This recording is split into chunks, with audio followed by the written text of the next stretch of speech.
Göbekli Tepe. Hidden beneath a barren hilltop in southeastern Turkey, a discovery emerged in the 1990s that shattered everything we thought we knew about the origins of civilization. Before Göbekli Tepe, history told a simple story. Agriculture came first, then settlements, then religion and monumental architecture. But the weathered stones of this mysterious site told another tale, one that mainstream archaeology was not prepared to hear. Buried for over 10,000 years, Göbekli Tepe is the oldest known megalithic structure ever uncovered. Carbon dating places its construction as far back as 9,600 BC, a staggering 7,000 years before the Egyptian pyramids, and 6,000 years before Stonehenge. Its builders were supposedly nomadic hunter-gatherers, people who, by textbook definition, lacked the tools, knowledge, or even the organizational complexity to erect stone temples. And yet, they carved and raised limestone pillars up to 20 feet tall and weighing up to 50 tons, arranged in concentric circles, with each monolith adorned with intricate reliefs of foxes, snakes, lions, and abstract symbols that no one has yet decoded. These carvings are not primitive. They are sophisticated, symbolic, and deliberate. What's more unsettling is that Göbekli Tepe appears to have been intentionally buried with tons of backfill shortly after its use, as if someone wanted to hide it from history forever. If these ancient people were supposed to be incapable of such feats, how did they manage it? And why? The prevailing theory claims it was a religious site, a sanctuary of early spiritual rites. But nothing about this site fits. No tools, no hearths, no signs of daily life. Just monumental stone circles standing in reverent silence. Who funded it? Who planned it? What was the purpose of these T-shaped monoliths? Some aligned with celestial patterns. The implications were seismic. Göbekli Tepe meant that religion and complex social structures may have preceded agriculture, not followed it. This directly challenges the foundations of archaeological orthodoxy, forcing even the most skeptical scholars to rethink the origins of organized society. It suggests there may have been a lost chapter of human civilization, a forgotten people with knowledge and capabilities far beyond what was possible in the Stone Age. Almost immediately after its discovery, excavation was slowed. Access became restricted. Public funding dwindled. Critical data and scans were quietly archived and left unstudied. Some researchers even alleged institutional pressure to avoid overstating the site's implications. The deeper truth was too disruptive. If Göbekli Tepe is real, then everything else, our timelines, our textbooks, our sacred theories, might be wrong. We lost more than just knowledge. We lost a lineage of thought, a spark of genius in our forgotten past.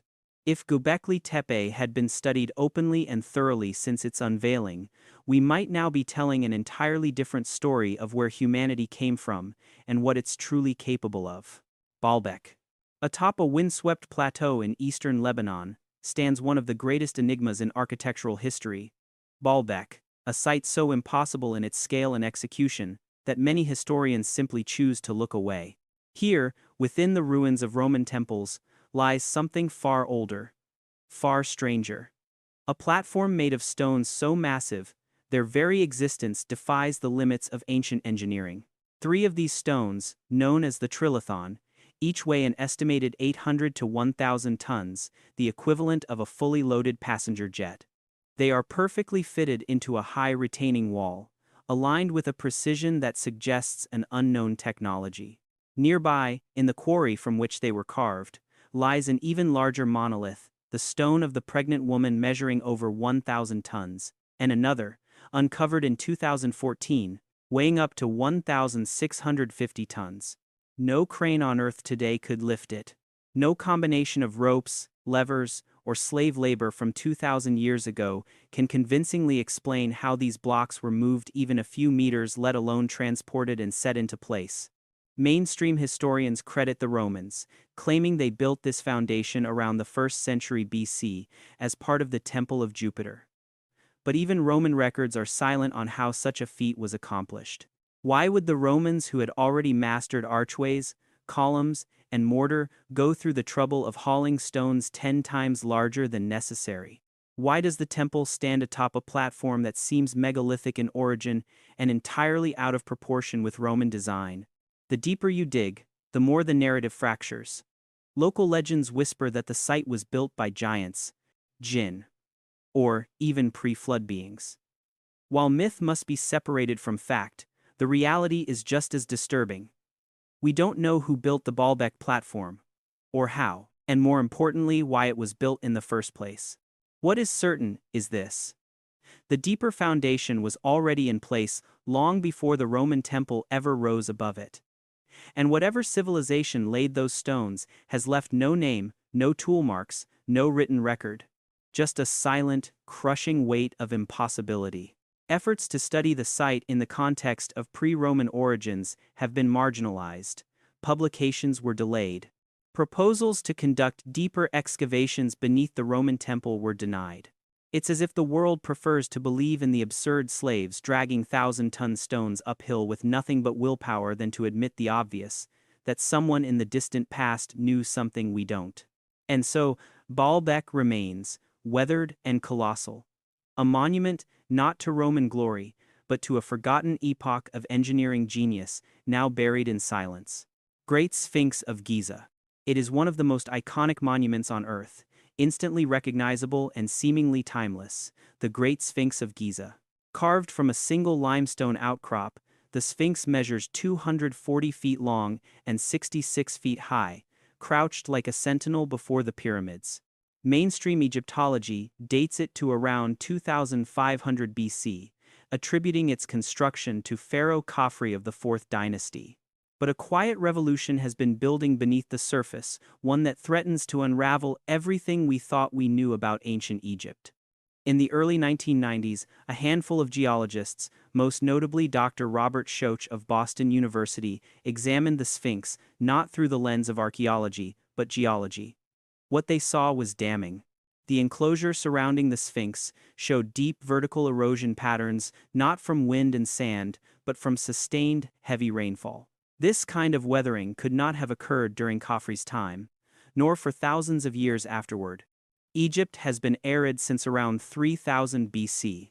The erosion implies the Sphinx was exposed to rainfall for centuries, which could push its origin back to 7000 BC or earlier. If this dating is accurate, it means the Sphinx was carved long before the rise of the pharaohs, before writing, before cities, by a civilization that conventional history does not recognize. The implications are devastating to the traditional narrative of linear human progress. It suggests that advanced monumental construction existed in Egypt millennia before the pyramids, hinting at a lost culture capable of precision stonework, celestial alignments, and symbolic engineering. The backlash was immediate and severe. Egyptologists denounced the hypothesis as pseudoscience. Conferences refused to host dissenting voices. Research permits were quietly revoked. Dr.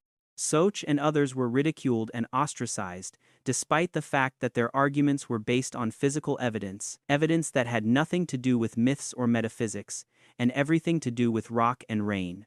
But the real question is not just when the Sphinx was carved, it's who carved it. And why.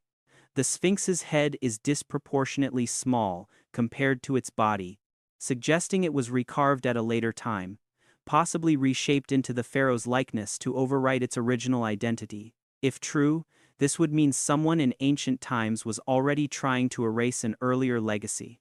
What was once dismissed as fringe theory is gaining traction, not because of fantasy, but because the stone will not lie. The Great Sphinx stands as a silent testament to a forgotten epoch, staring blankly across the desert as if waiting for us to remember.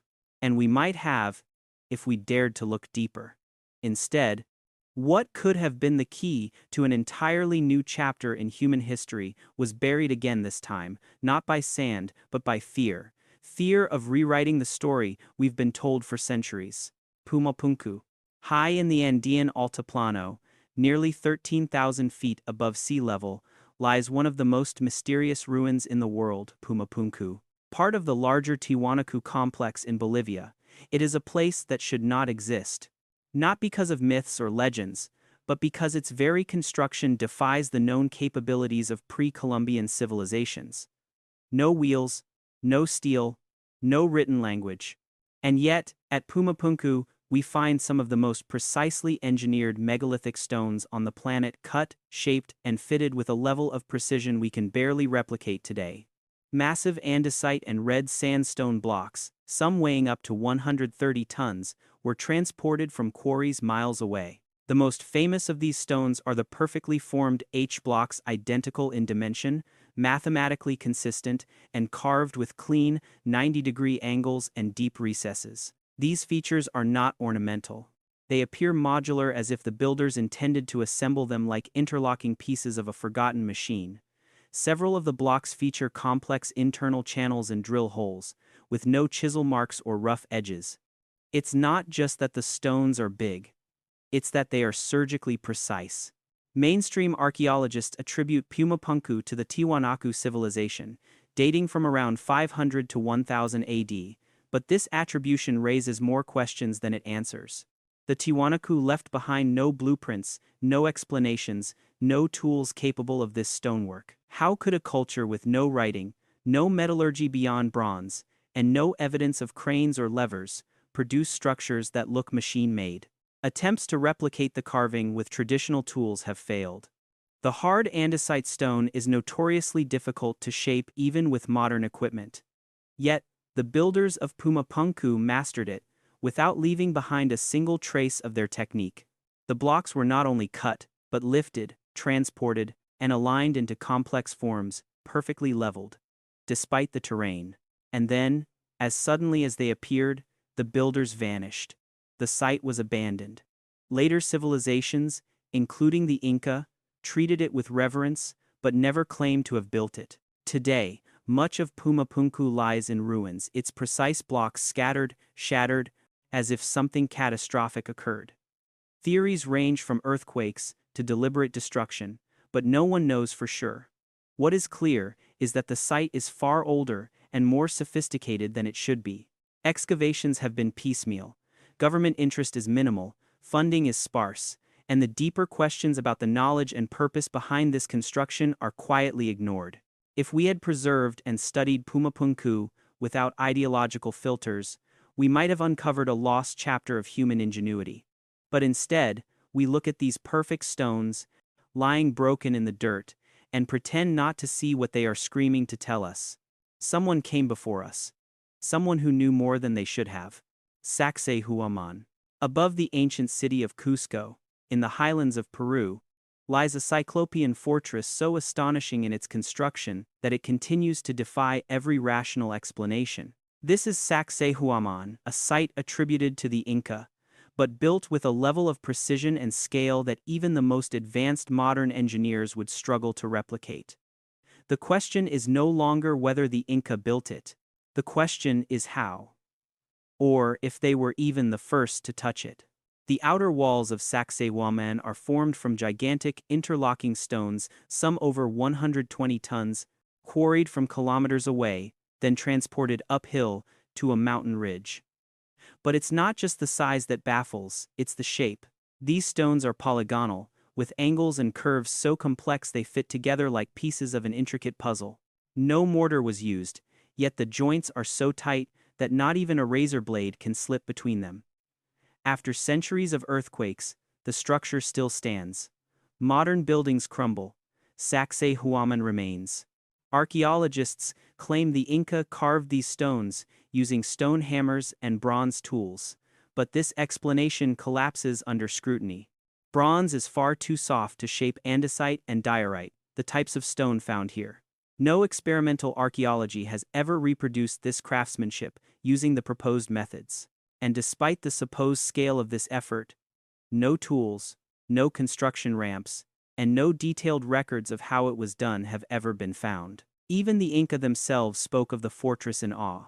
Spanish chroniclers recorded that the Inca believed Sacsayhuamán was built by the gods, or a race of giants long before their time. Later colonizers, seeing the ruins for the first time, assumed it had to be the work of demons, or sorcery.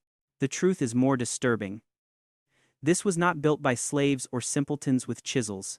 It was constructed by people with a deep and practical understanding of seismic engineering, gravity, and stone manipulation knowledge we still don't fully grasp. Its zigzag design, far from aesthetic, appears to be earthquake-resistant, dispersing energy in ways only modern physics could explain. But what happened to them? Why does the fortress appear incomplete in parts? Why was such an advanced site later used only ceremonially? As if its original purpose was forgotten or buried? Efforts to study its deeper foundations have been slow. Permits for excavation are rarely granted. And the narrative remains tightly controlled. The Inca did it, and that's the end of it. But beneath that surface is a darker possibility that Sacsayhuamán was inherited, not built, by the Inca. What humanity lost here is incalculable.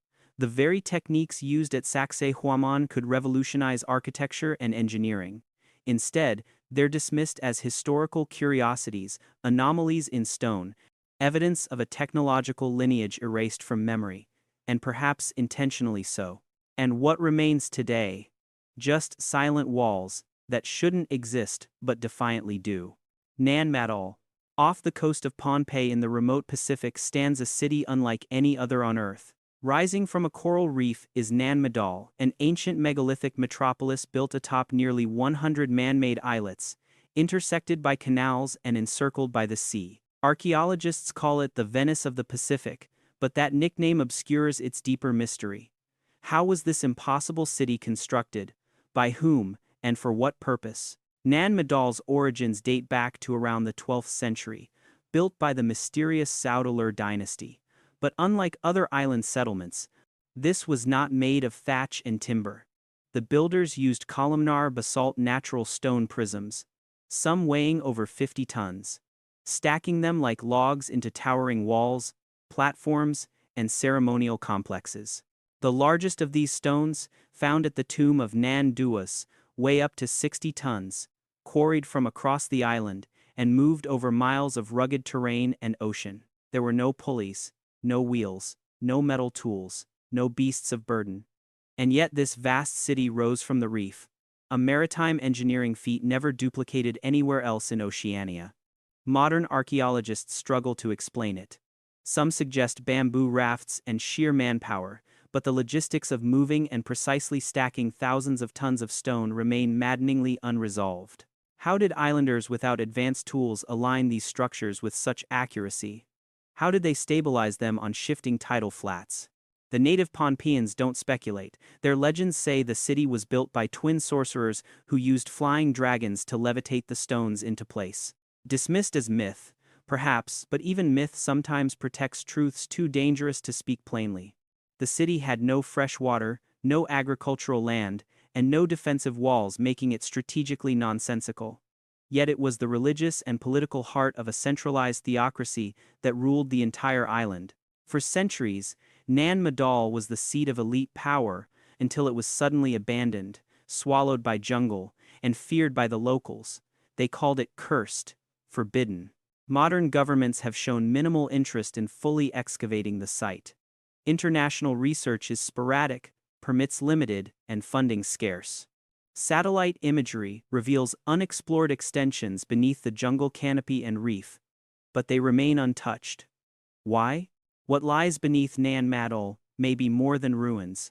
It may be proof of a forgotten oceanic civilization, one with architectural mastery, spiritual complexity, and logistical genius far beyond what is accepted for island societies of that era. It was not supposed to exist, not in this location, not with these materials, and certainly not with that precision. But it does.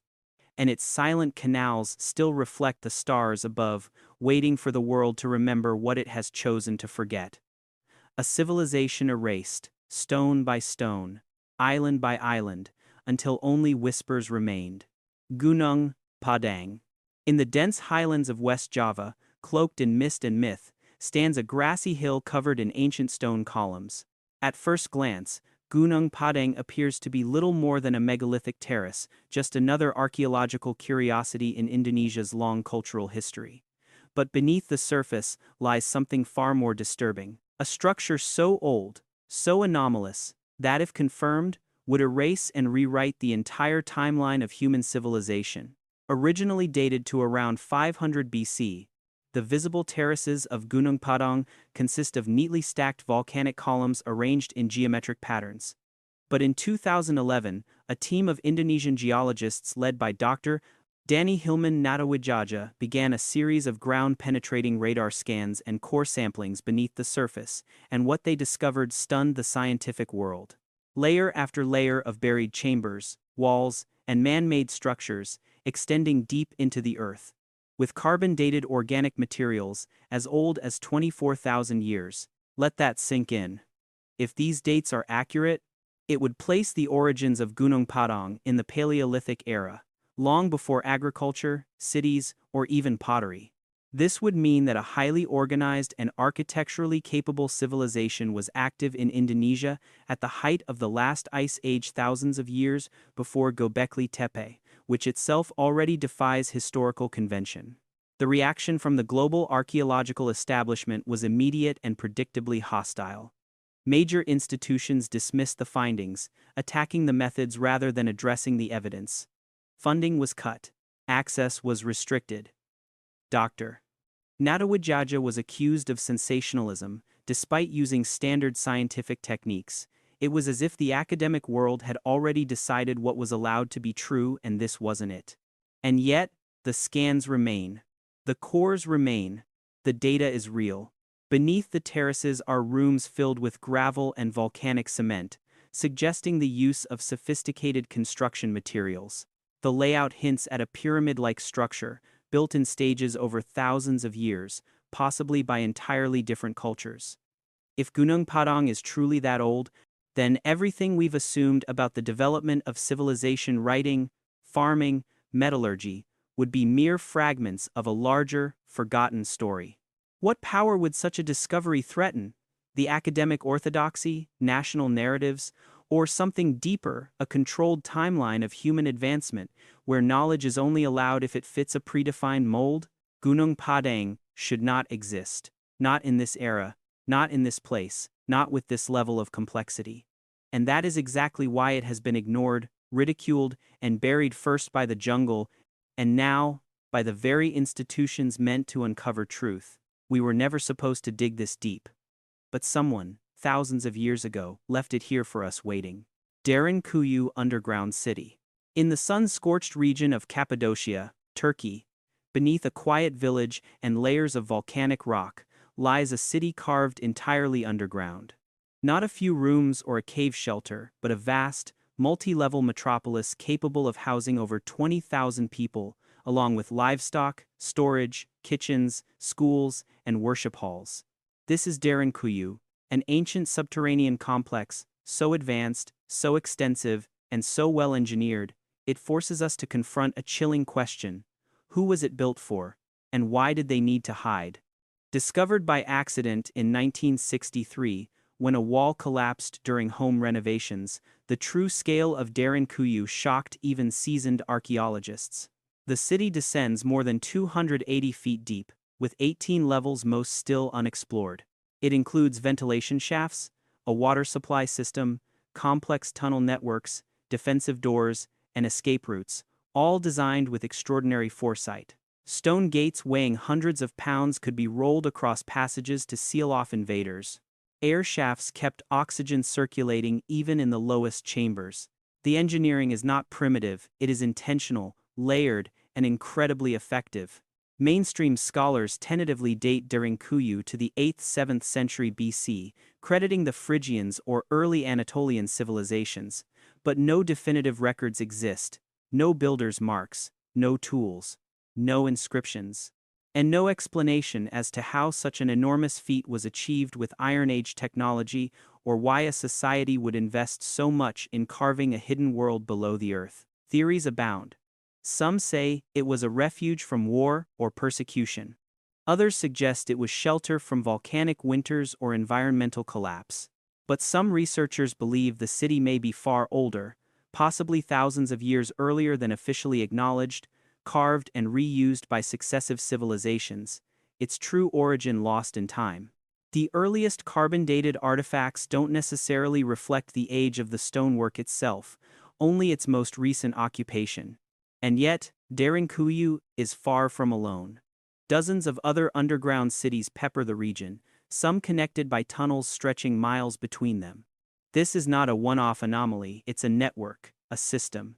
An entire hidden world built to survive something we've forgotten, or were never told about. Despite its astonishing nature, Derinkuyu receives little deep investigation. Few international studies.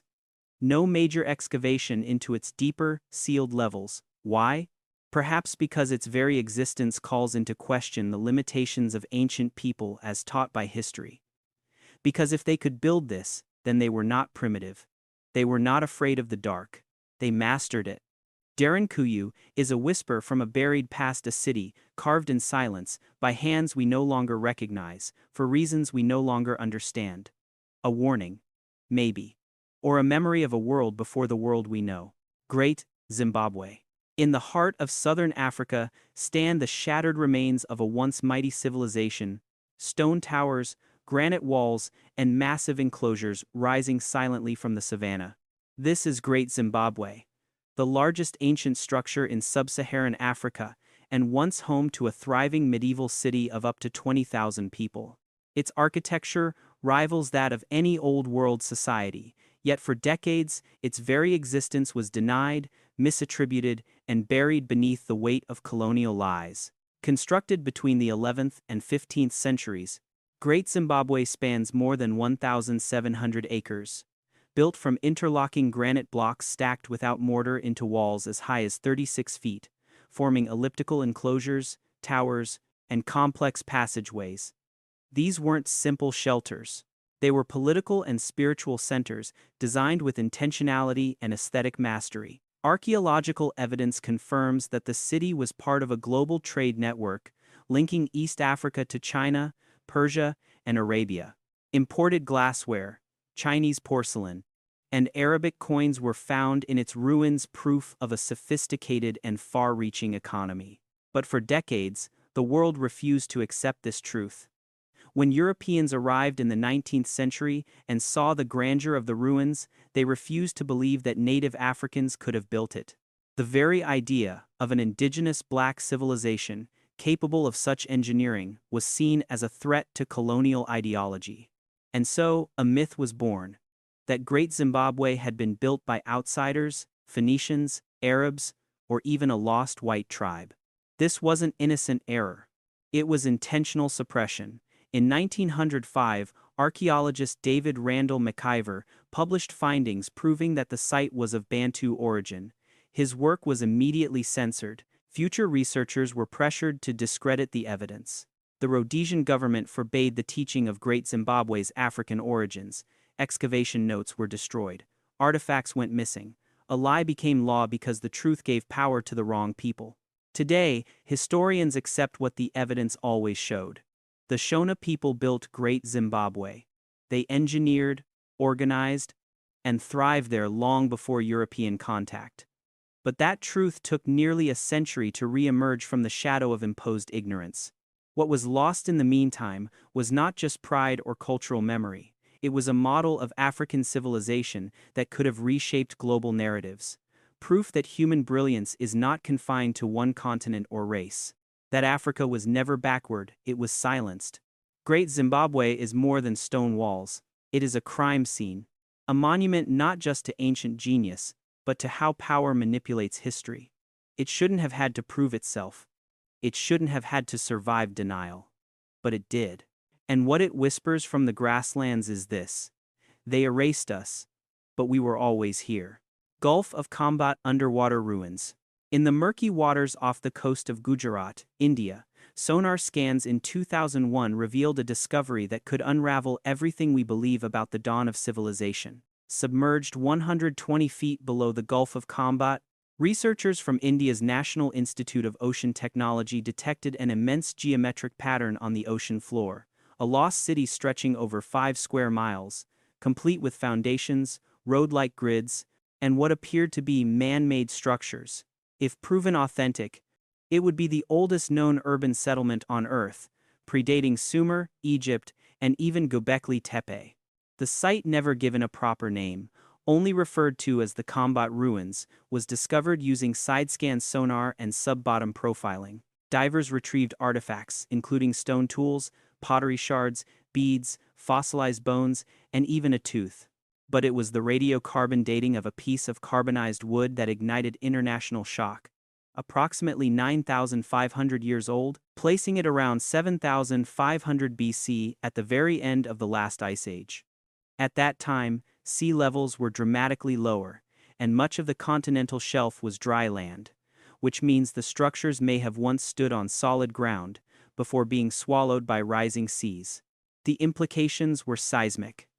An organized urban civilization operating thousands of years before the Harappan, Mesopotamian, or Egyptian cultures would demand a total rewriting of human history. Farming, cities, engineering, all supposedly emerged around 4000 BC.